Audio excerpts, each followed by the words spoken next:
নগর ভবনে সভা করছেন বিএনপি নেতা ইশরাক হোসেন। সভায় প্রধান অতিথি তিনি। নামের সাথে লেখা মাননীয় মেয়র, ঢাকা দক্ষিণ সিটি কর্পোরেশন। নগর ভবনে এটি তার প্রথম সভা। এর আগেই ইশরাক হোসেন হুঁশিয়ারি দেন, সরকার শপথ পড়ানোর আয়োজন না করলে নিজের কর্মী সমর্থক ও দক্ষিণ সিটির বাসিন্দাদের নিয়ে শপথ আয়োজন করবেন তিনি নিজেই। এরই মাঝে নগর ভবনে কার্যত মেয়রের ভূমিকায় আবির্ভূত হলেন তিনি। সভা সূত্রে জানা গেছে, নগর ভবনের ঢাকা দক্ষিণ সিটি কর্পোরেশনের বর্জ্য ব্যবস্থাপনা বিভাগের কর্মকর্তা ও কর্মচারীদের সঙ্গে মতবিনিময় সভার আয়োজন করা হয়। পরিচ্ছন্ন ঢাকা ও নাগরিক সেবা নিশ্চিতকল্পে এই সভার আয়োজন করা হয়েছে বলে জানা গেছে। ওই সভায় প্রধান অতিথি ও সিটি কর্পোরেশনের মেয়র হিসেবে উপস্থিত ছিলেন বিএনপি নেতা ইশরাক হোসেন।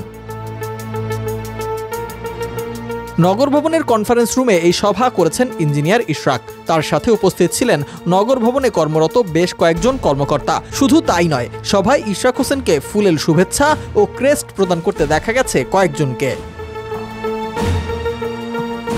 এর আগে ইশরাক ঘোষণা দেন, জনগণের দৈনন্দিন সেবা আমাদের তত্ত্বাবধানে থাকবে। এছাড়া প্রধান ফটকে তালা দেয়া থাকবে। এদিকে আজ ইশরাক হোসেনকে ঢাকা দক্ষিণ সিটির মেয়রের দায়িত্ব দেওয়ার দাবিতে নগর ভবনের সামনে আবারও অবস্থান নেন তার সমর্থকরা। পরে বেলা 11টার পর নগর ভবনে আসেন ইশরাক হোসেন। পূর্ব ঘোষণা অনুযায়ী জরুরি সেবা চালু রাখতে ডিএসসিসির বর্জ্য ব্যবস্থাপনা বিভাগের কর্মকর্তা ও কর্মচারীদের সঙ্গে মতবিনিময় সভায় যোগ দেন তিনি।